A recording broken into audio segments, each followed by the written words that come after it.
Hey, listener. Welcome to episode number 65 of Listen Up.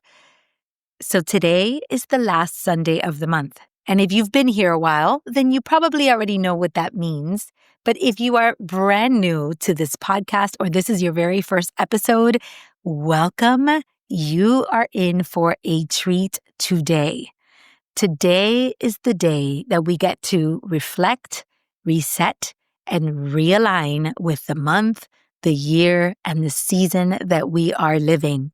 You see, this is my Live with Intention framework day where we get to notice what happened in the previous month. We get to name the new month with a new intention, a new energy, a new focus.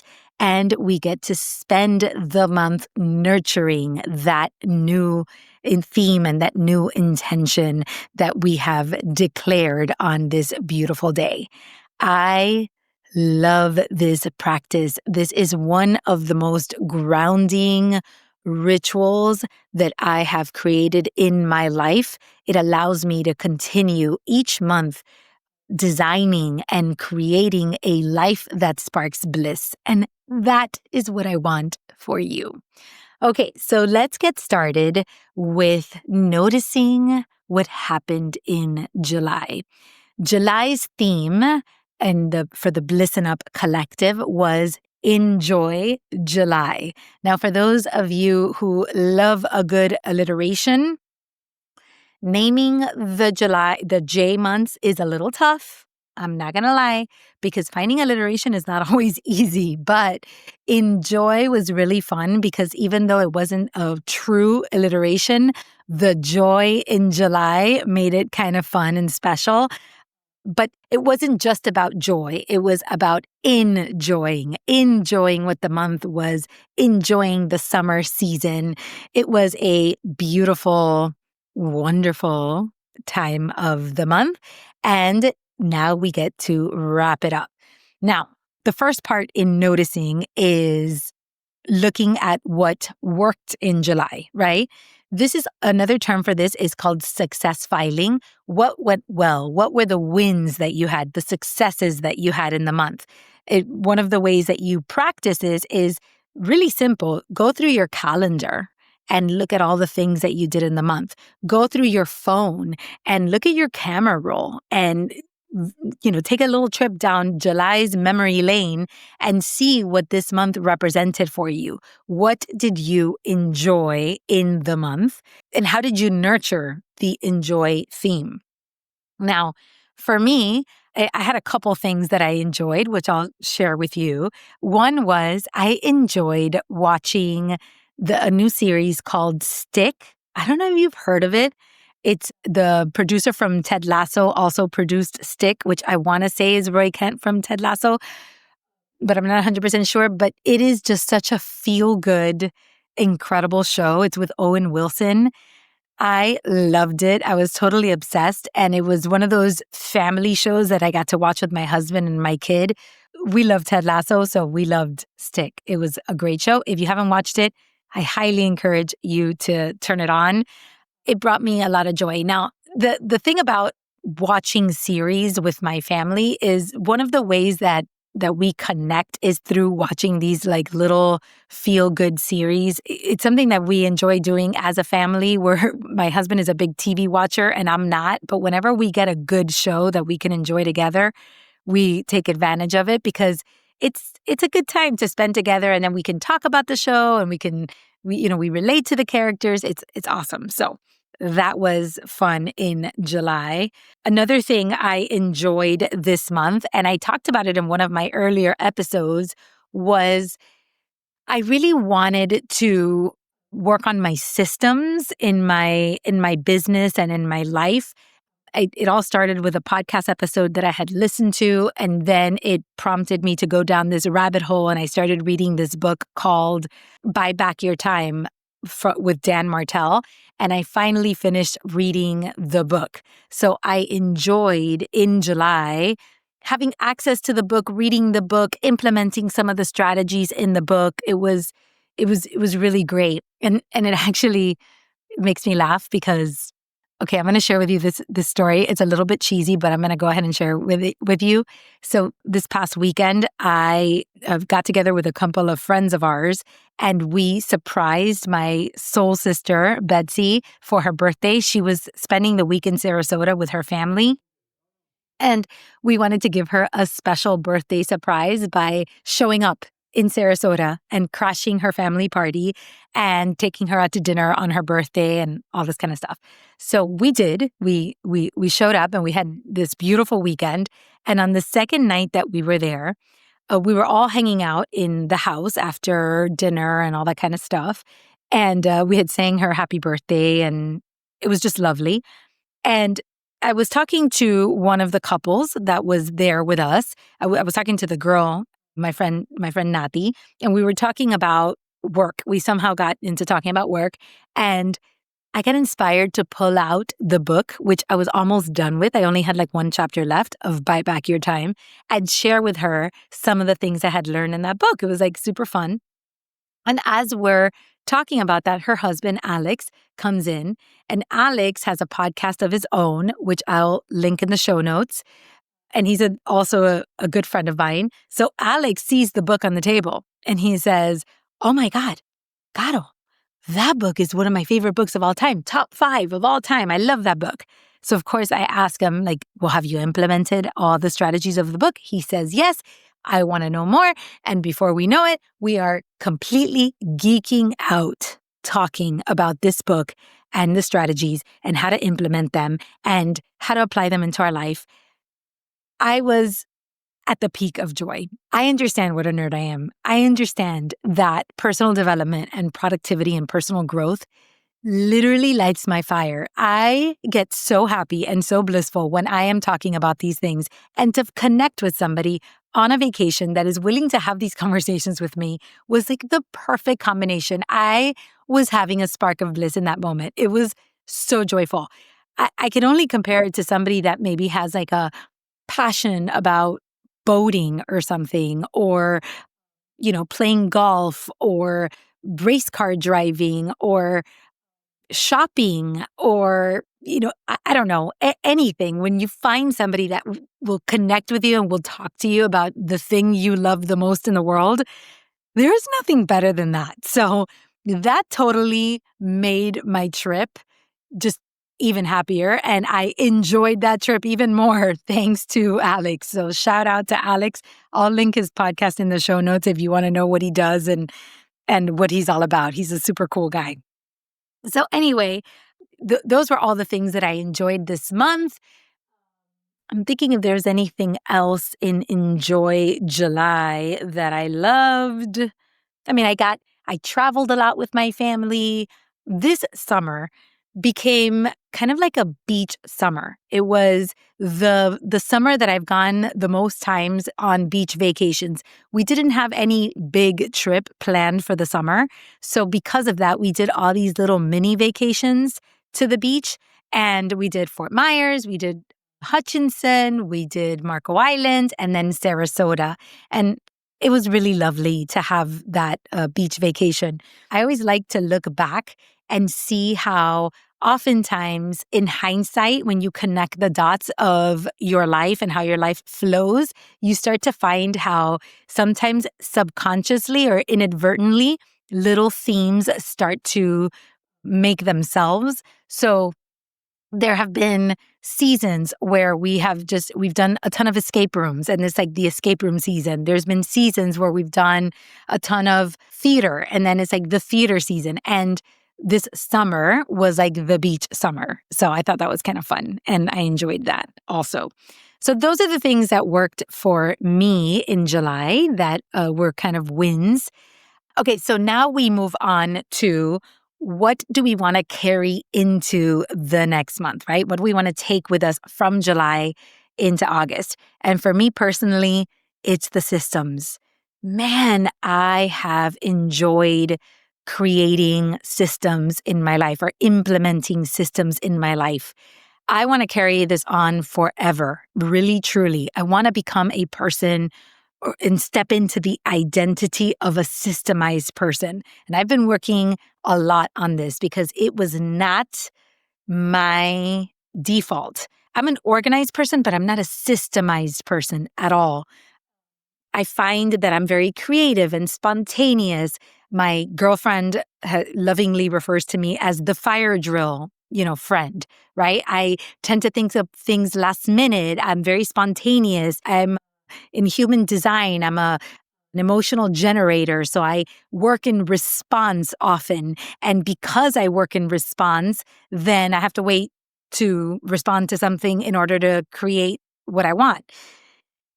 And it makes me for a very organic, spontaneous, fun person, but it also can be a nightmare for my team that works with me and also for sustainability in everything in this podcast and my work and in life. There comes a point where it is unsustainable to live in that kind of response all the time. So what I've been working on this month is creating systems that allow me to have both, to both feed into that responder energy that I so enjoy, but also have default systems that give me some boundaries and some frameworks. And that's been really supportive and really helpful. And I want to carry that into next month. I want to carry that into the rest of my life if I can. I think it's just going to make me an elevated human. I believe that we are the CEOs of our life. And sometimes you're the CEO of your business too, but in my case, I'm the CEO of my business and my life. And in order to be the best CEO, I get to implement some systems, and I've already begun, and I do feel the difference. I feel very empowered by it. I am enjoying it, and I want to carry it moving forward. So I'm really excited about that. So now we get to reflect on what didn't work so well in July. What is the things that you want to leave behind in July that you don't want to carry forward into the next month? And I got to tell you, there is something I want to leave behind in July. I find that the season of summer is very go, go, go, go, go. But it is also, because of its energetic, long days, fun in the sun, vacation vibe, energy, it is also a little chaotic and a little disorganized, and it lacks routines and rituals and rhythm. The rhythm is disrupted. That is not to say that I don't enjoy it. I enjoy it, but in a dose. I don't like to have that forever and ever and ever. I have created a life that I love, a life that I do not want to escape from. So when I take vacations, I always long to go back to this life and this rhythm that I love, to my routines and my rituals. I really enjoy it. So July was kind of like a vacation all at once. In a nutshell, it was like that was the vibe the whole summer. The kids are out of school. It's like we're combining work and play, and we're mixing both in, and there's not very set boundaries or routines. One week, I'm taking my kid to camp.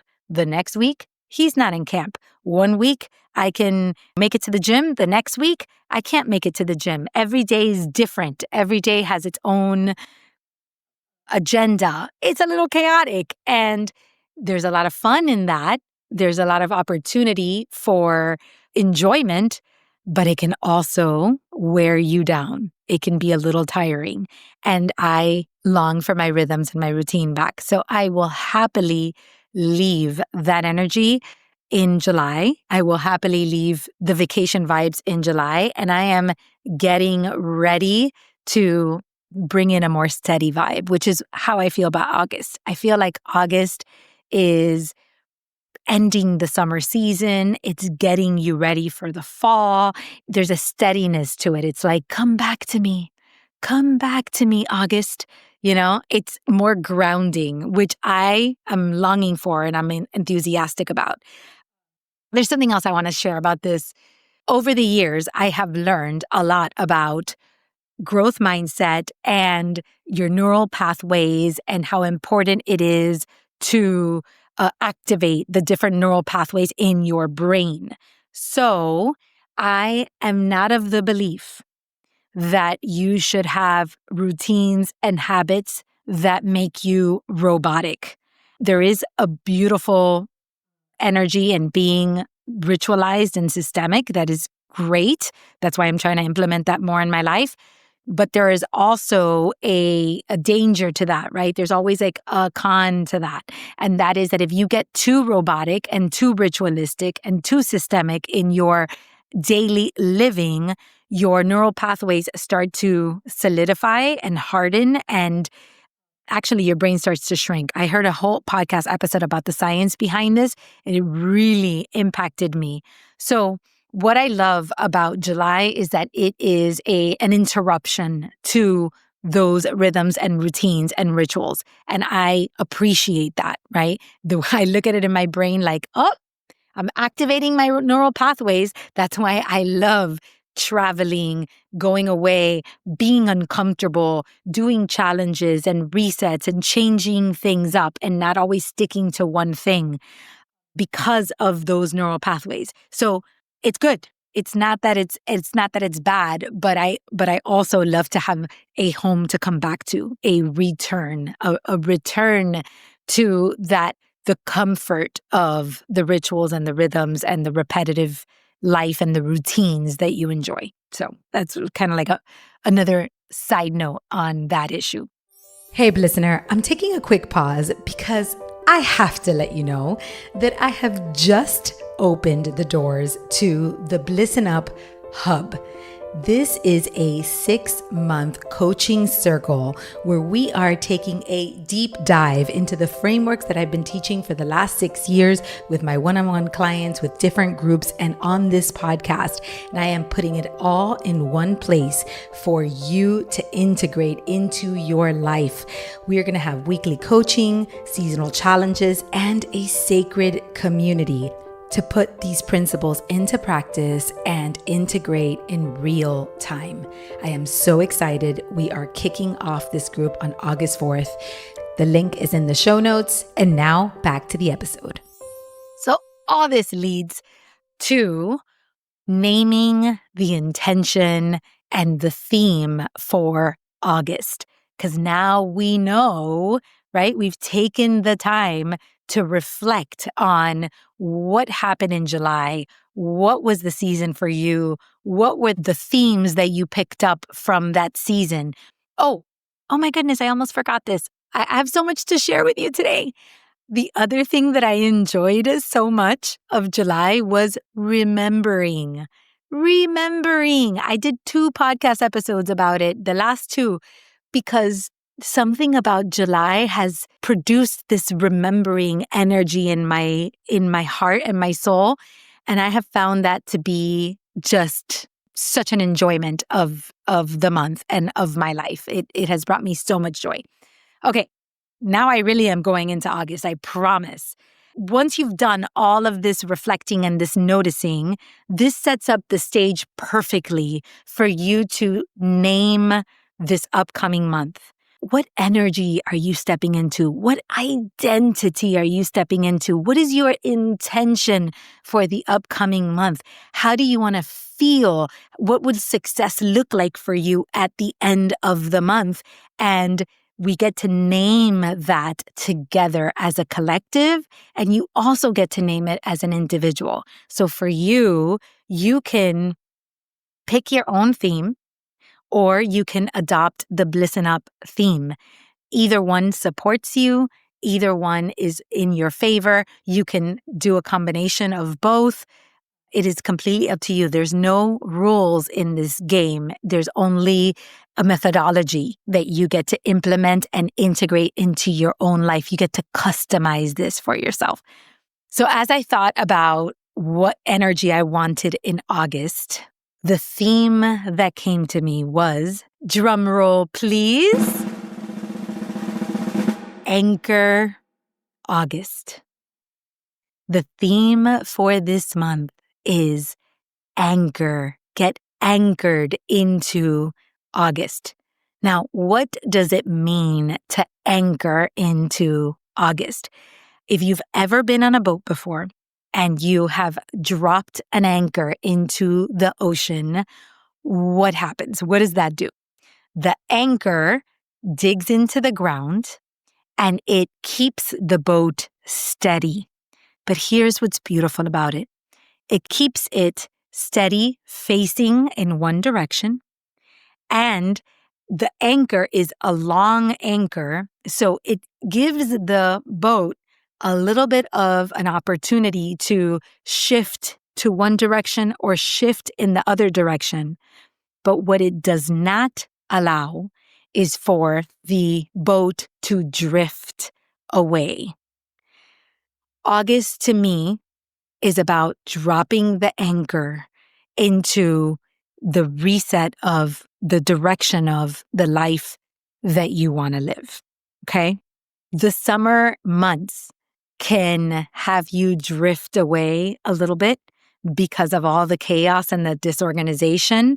And the fall is a time to come back. It's a time to realign with your intentions, with your principles, with your habits, even with your thoughts.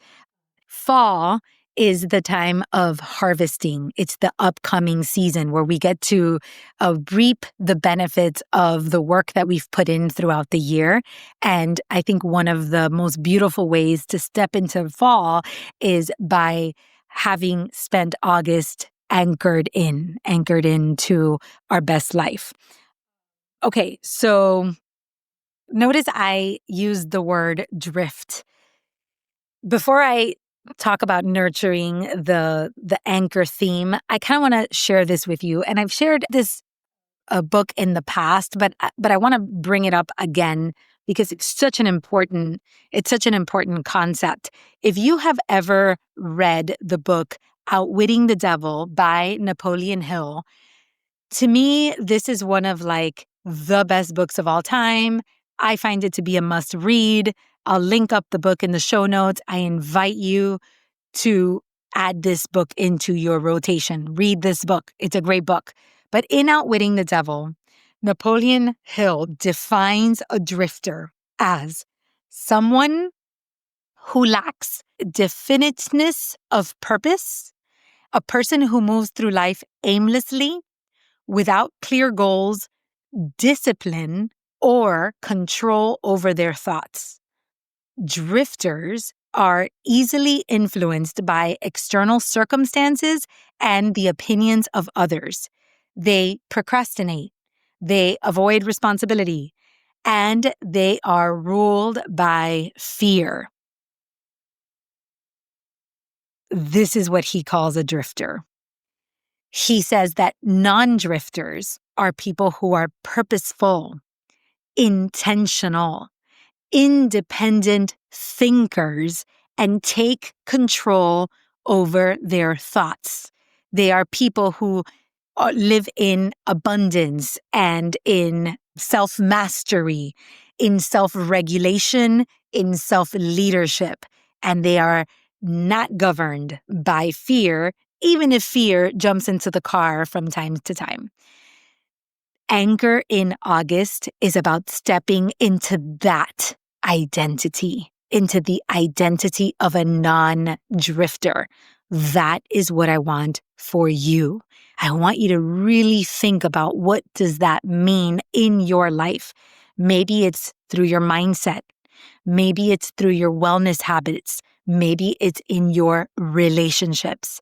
Whatever it is that you feel like maybe you've been drifting away, being a little bit aimless or lacking self-awareness or self-leadership or self-responsibility, it's time to bring it back into the center. Now, the interesting thing about the anchor, like I said at the beginning, is that an anchor lets you shift from one direction to the other. Why is that important? Because consistency requires flexibility. We are not robots. We are not rigid.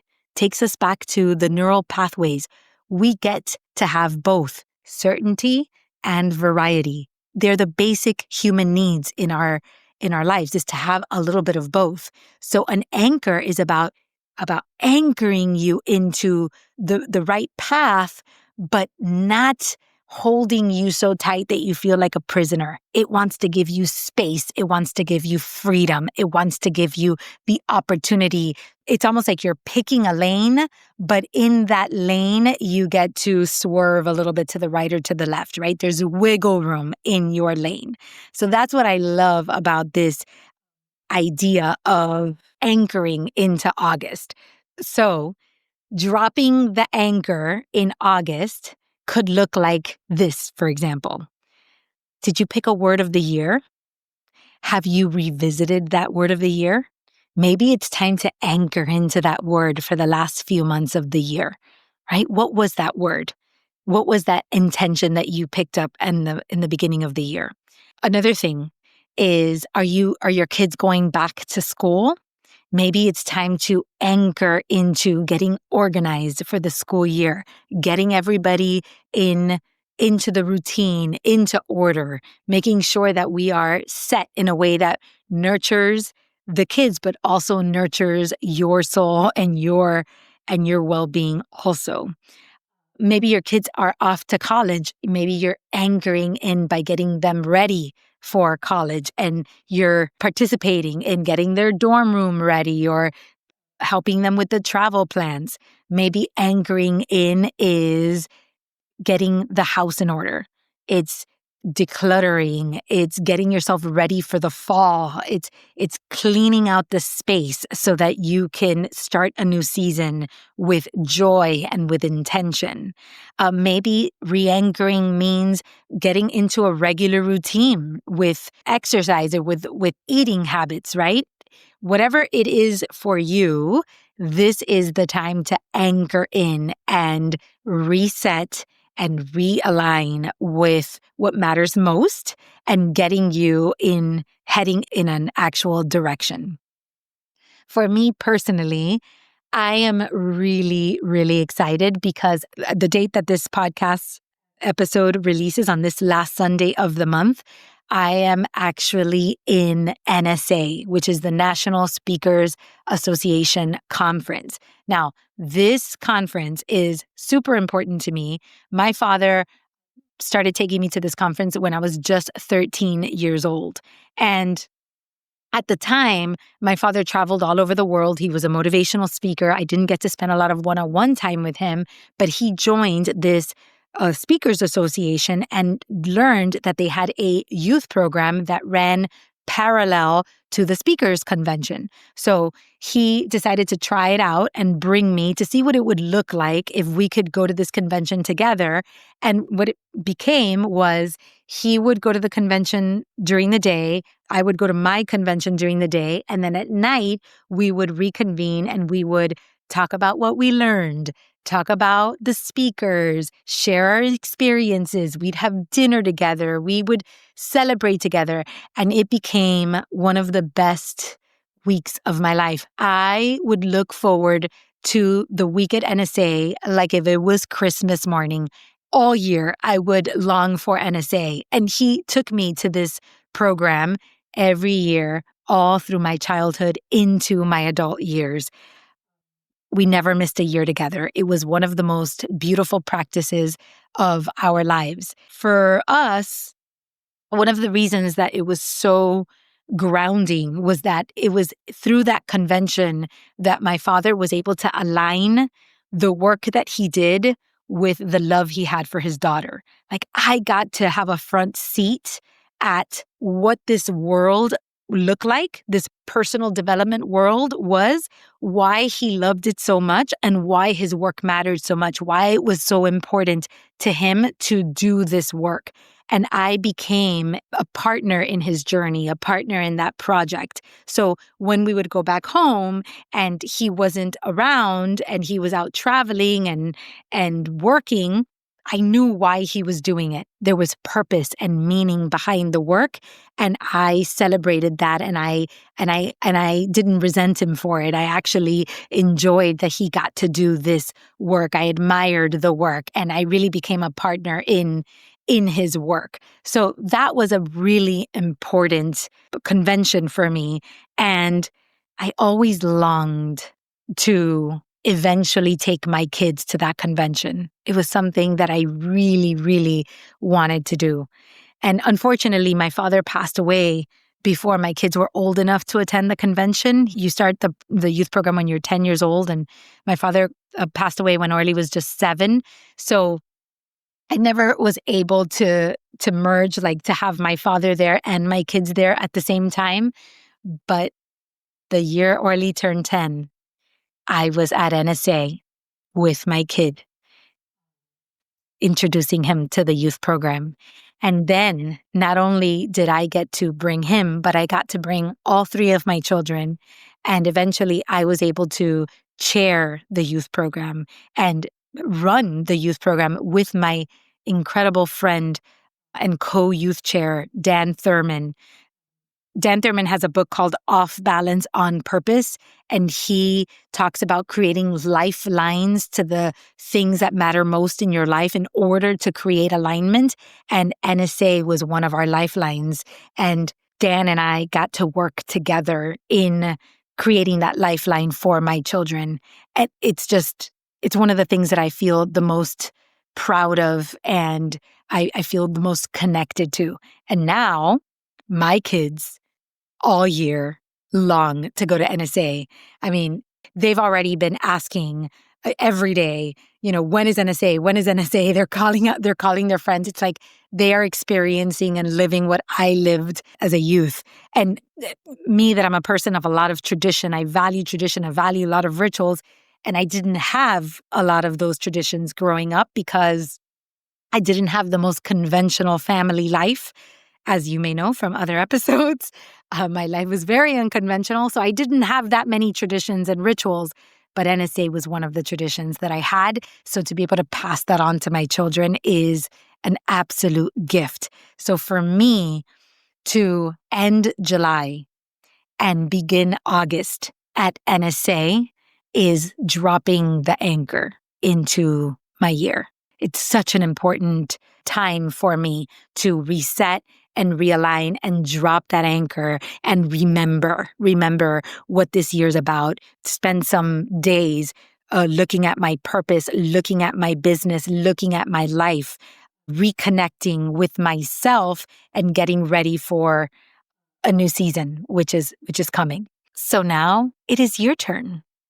It is your day to decide, what does anchoring look like for you this August?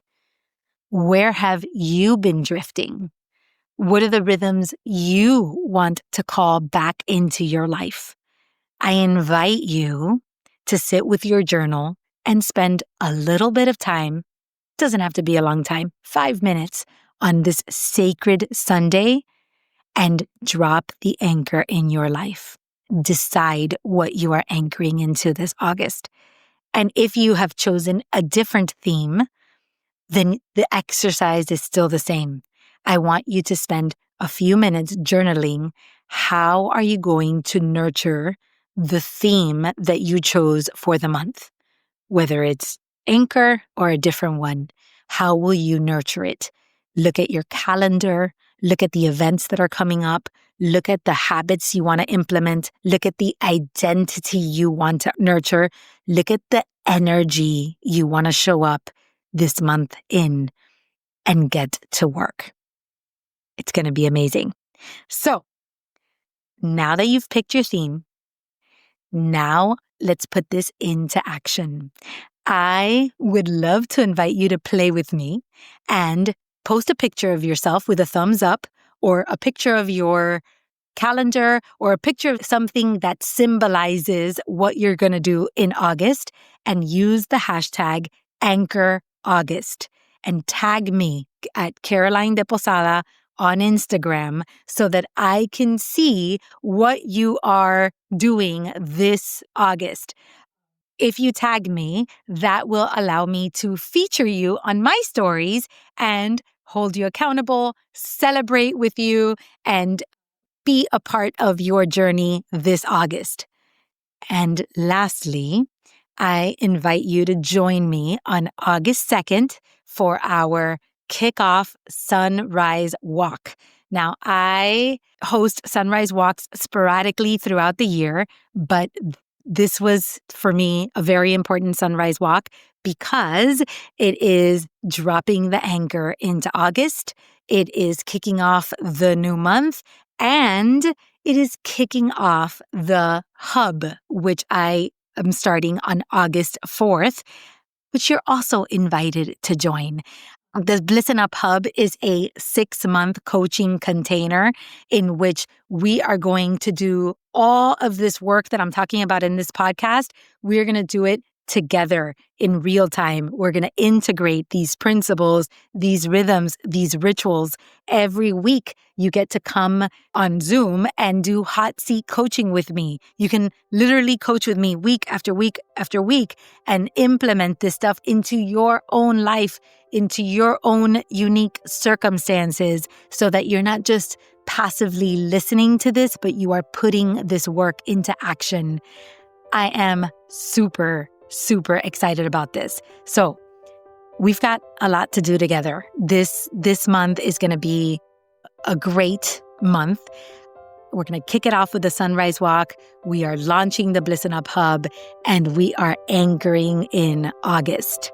That is all I've got for you this week. I know it's been a little longer than usual, but I had a lot to share. So to close this up, let's make this month the month we anchor into a life that allows bliss to find us. Have a sacred Sunday, and I will see you next week. That's it for today's episode. Thanks so much for being here. I am deeply grateful for this time to connect. If you're loving this podcast, I'd love if you could support me by subscribing, rating, and/or leaving a review wherever you listen to podcasts. Those reviews help us so much. And if you know of someone who could really use a voice like mine in their head, please share this with them and let them know how much you care about their bliss. Now, if you are feeling called to dig deeper and really work on elevating your mindset, wellness, and your relationships to create a healthier, happier, and more meaningful life, then I invite you to schedule a 60-minute complimentary consultation with me. Let's have a meaningful conversation and see if working together is in our future. You can find the link to the calendar of consults right there in my show notes, but you can also connect with me on my website, carolinedeposada.com, or just send me a DM on Instagram at Caroline de Posada. Like my friend always says, the project is big and you're a part of it. So thanks for being here.